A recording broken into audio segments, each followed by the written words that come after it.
setia, tanganmu tersedia memegangku melintasi gelap dunia. Apapun keadaan, hati dan perasaan tak membatasi kuasamu di dalamku. Kasihmu kepadaku menerima apa adanya. Dalam kelemahanku, kuasa Tuhan jadi sempurna. Ku kan selalu kembali padamu, yang ku perlu hanyalah kau Tuhan. Cintaku membuatku mengerti siapa aku yang sebenarnya. Ku kan selalu kembali padamu, yang ku perlu hanyalah kau Tuhan. Cintamu membuatku mengerti siapa aku yang sebenarnya.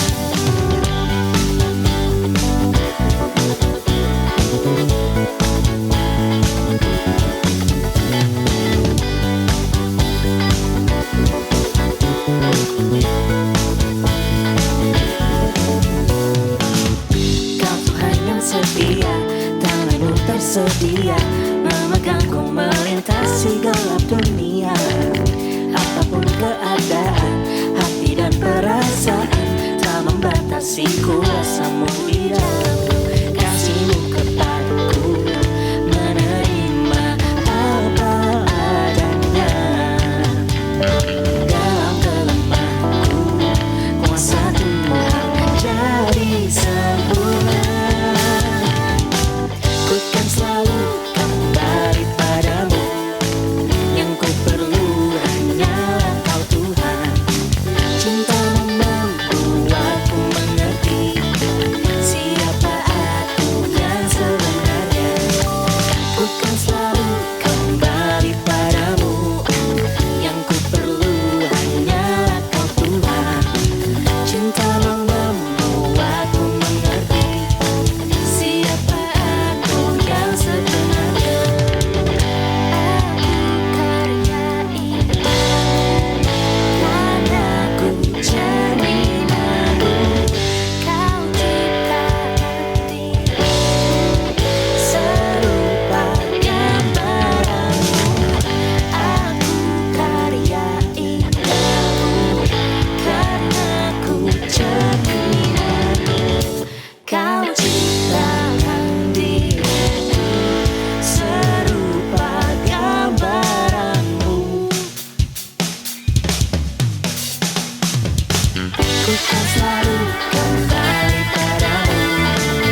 datang Tuhan, membawa syukurku atas semua berkat-Mu yang Kau berikan bagiku. Ku datang Tuhan, membawa rinduku, kasih-Mu besar bagiku, nyata di dalam hidupku.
Hai CDC, apa kabar semuanya? Senang banget bisa ketemu kalian lagi hari ini. Sekarang kita mau belajar kebenaran bareng. Yuk, kita bersatu dalam doa. Bapa, terima kasih atas pagi hari ini. Terima kasih karena kami udah boleh berkumpul lagi untuk mendengar kebenaran-Mu. Roh Kudus, pimpinlah kami untuk mengerti agar kami dapat bertindak secara patut setiap hari di hadapan Bapa. Sekarang kami siap mendengarkan, berkatilah kami. Hanya di dalam nama Tuhan Yesus kami telah berdoa dan mengucap syukur. Sama-sama kita katakan, amin. Halo teman-teman, hari ini kita akan belajar tentang tema Life as a Servant. Nah, sebelum itu, kita baca bareng-bareng yuk. Matius 20, ayatnya yang ke-25 sampai ke-28. Tetapi Yesus memanggil mereka lalu berkata, "Kamu tahu bahwa pemerintah-pemerintah bangsa-bangsa memerintah rakyatnya dengan tangan besi dan pembesar-pembesar menjalankan kuasanya dengan keras atas mereka. Tidaklah demikian di antara kamu. Barang siapa ingin menjadi besar di antara kamu, hendaklah ia menjadi pelayanmu. Dan barang siapa ingin menjadi terkemuka di antara kamu, hendaklah ia menjadi hambamu.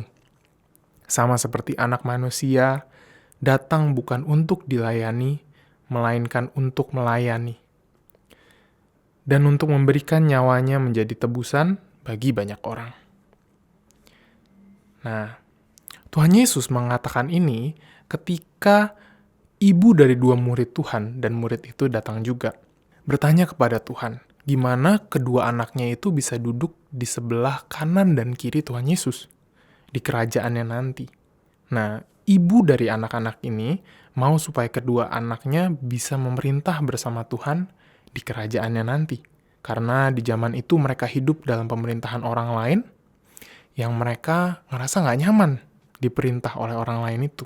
Mereka mau punya rasa nyaman dan kenyamanan berada di atas, dilayani, dituruti, dan semua kemauan mereka terpenuhi. Sebenarnya teman-teman, kita tuh juga masing-masing pasti pernah pengen seperti dua murid Tuhan ini juga. Kita berusaha buat punya banyak uang, supaya kita bisa beli apapun yang kita mau. Kita bisa jalan-jalan ke tempat manapun. Kita bisa nikmatin segala hal yang dunia bisa tawarkan. Nah, kita juga mungkin berusaha buat terlihat keren supaya kita dihargai, terus kemudian kita jadi punya banyak teman. Mungkin kita perbanyak relasi kita, supaya mungkin kita bisa terlindungi dari sesuatu, dan teman-teman kita tuh bisa jagain kita. Intinya, kalau kita lakuin sesuatu, itu supaya kita bisa mendapatkan apa yang kita mau. Hal ini, teman-teman, itu normal banget bagi dunia ini. Dan kelihatan sangat wajar. Nggak ada salahnya. Kita nggak ngerugiin siapapun kok. Tapi kita harus tahu, ini tuh beda banget sama yang Tuhan mau kita lakukan. Tuhan tuh mau ajarin kita. Kalau kita mau menjadi besar, hendaklah kita menjadi pelayan bagi sesama kita. Kalau kita mau jadi besar di antara teman-teman kita, hendaklah kita melayani mereka. Terus di ayat 27, Tuhan juga berkata, kalau kamu mau jadi yang terkemuka atau yang terutama, hendaklah kamu jadi hamba untuk mereka. Dan kedua hal ini, itu konsep yang nggak dikenal sama dunia. Tapi justru inilah yang normal di mata Tuhan. Kalau mau jadi besar, jadilah pelayan. Kalau mau jadi yang terutama, jadilah hamba. Ini yang Tuhan ajarin kita. Dan Tuhan juga bukan hanya ngomong, tapi Dia langsung memberi contoh. Ia datang bukan untuk dilayani, melainkan untuk melayani. Dan setelah melayani, He doesn't stop there. Tuhan gak berhenti di situ aja. Tapi Ia juga memberi nyawanya untuk menjadi tebusan bagi banyak orang. Tuhan kita aja, yang sebenarnya Dia adalah raja di atas segala raja. Dia turun ke dunia, bukan untuk dilayani, tapi Dia malah melayani. Bukannya mau dimanja, bukannya mau diturutin, bukannya Tuhan mau mengatur, walaupun Dia layak untuk melakukan itu. tapi ia datang untuk melayani. Ia datang memberitakan Injil. Ia datang memberitakan Injil supaya kalau kita menghidupkan Injil itu, kita bisa tahu apa yang baik, yang berkenan, dan yang sempurna menurut Tuhan. Cara berpikir kita berubah dari yang tadinya pola pikir dunia, sekarang berubah jadi pola berpikirnya Tuhan. Lalu Tuhan juga kasih teladan, dia kasih contoh nyata dari semua perkataan dan ajarannya. Tuhan sendiri melakukannya. Ia melakukan mujizat, juga bukan ia terlihat hebat, tapi ia melayani orang-orang itu. Dan supaya kita percaya kepada dia. Makanya ia melakukan itu, bukan supaya dia terlihat keren. Maka teman-teman, seperti Tuhan kita sudah melayani orang-orang di masa itu.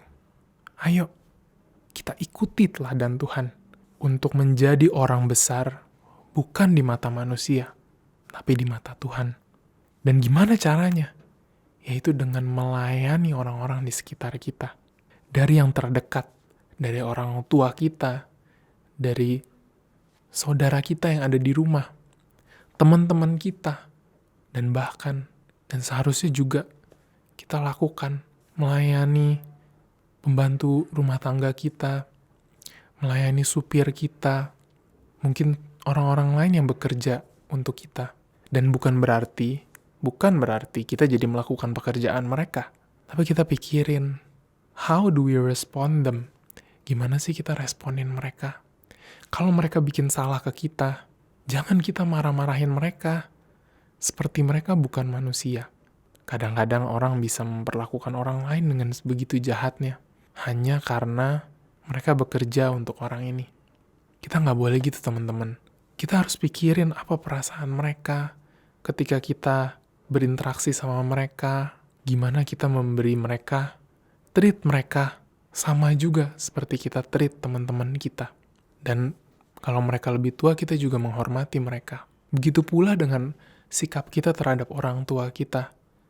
Ketika kita dikasih tugas, how do we respond? Kita langsung lakuin, atau kita malah ngeluh. Aduh, ini kan jam istirahatku. Kenapa sih mama kasih aku tugas ini? Padahal kan dia bisa lakuin sendiri. Atau dia bisa suruh orang lain. Kenapa suruh-suruh aku? Kenapa sih ganggu aja? Nah, dari hal kecil itu, kita belajar. Dari orang-orang terdekat kita, yuk kita belajar untuk melayani mereka. Dalam hal ini, Tuhan kita nggak hanya melayani, dia juga memberikan nyawanya untuk menebus kita dan semua orang di muka bumi ini, supaya kita nggak binasa dan memperoleh kesempatan untuk bisa hidup kekal bersama dengan dia. Teman-teman, kita harus ingat betapa Tuhan mengasihi kita. Bayangin deh, kalau kita misalnya hidup dalam sebuah kerajaan, lalu kita melayani raja kita. Tanpa ia harus melakukan apapun, kita harus rela memberikan nyawa kita untuk raja kita. Seperti seorang prajurit yang berani pasang badan untuk raja itu. Tetapi teman-teman, Tuhan Yesus yang adalah raja kita, dia menyerahkan nyawanya untuk kita. Kalau begitu, harusnya lebih lagi. Kita benar-benar rela untuk menyerahkan nyawa kita untuk dia. Nggak ada lagi yang kita sisain. Harusnya segenap waktu kita pakai untuk melayani raja kita. Mungkin kita bisa pikir, aku nggak minta kok ditebus. Aku nggak minta hadir di bumi ini. Tapi teman-teman, jangan kita ngeluh dan pikir kayak gitu. Karena nggak semua orang dapat kesempatan. Nggak semua orang dapat kesempatan untuk melayani raja di atas segala raja. Justru, we must be grateful that we have a chance to serve him. Kita harusnya bersyukur karena kita diberi kesempatan untuk melayani raja di atas segala raja. Dan melayani itu sebenarnya nggak sulit, nggak ribet, dan nggak terbatas dalam kegiatan di gereja. Pelayanan itu nggak terbatas di situ. Tapi pada esensinya, pelayanan itu adalah melayani perasaan Tuhan. Semua yang kita lakuin Harusnya kita mikirin perasaan Tuhan. Apakah Tuhan seneng kalau aku lakuin ini? Apakah Tuhan seneng kalau aku lakuin itu? Apakah Tuhan seneng kalau aku bersama dengan teman-teman ini? Apakah Tuhan seneng kalau aku pacaran dengan dia? Kita harus mikirin perasaan Tuhan dalam segala hal yang kita lakukan. Seperti ketika kita responin orang tua kita. Saat ini kan kita lagi dalam pandemi, mengalami pandemi. Dan orang tua kita pasti sering kasih tahu kita. Pasti tiap hari kasih tahu kita, hati-hati, hati-hati. Jangan pergi kemana-mana, jangan kumpul dulu. Kalau pakai masker yang benar. Pakai masker double, bawa hand sanitizer, cuci tangan. Dan pasti suruh kita untuk taatin semua prokes yang baik.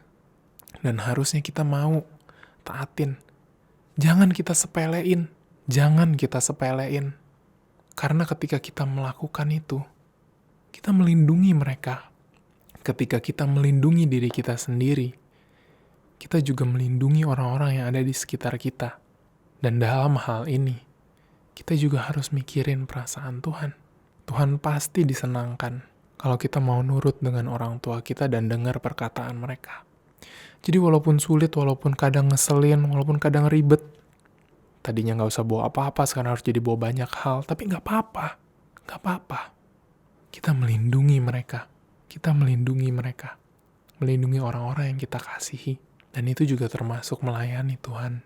Jadi memang melayani Tuhan tuh nggak sulit untuk dimengerti, tapi untuk melakukannya, kita benar-benar harus menggores dan harus hancurin daging kita. Ketika kita punya kesempatan buat bikin salah atau bikin dosa, tapi kita menolak di situ, kita nyenengin hati Tuhan, dan kita melayani perasaannya. Melayani Tuhan juga nggak dimulai nanti, waktu kita lagi di surga. Waktu kita udah ada di surga maksudnya.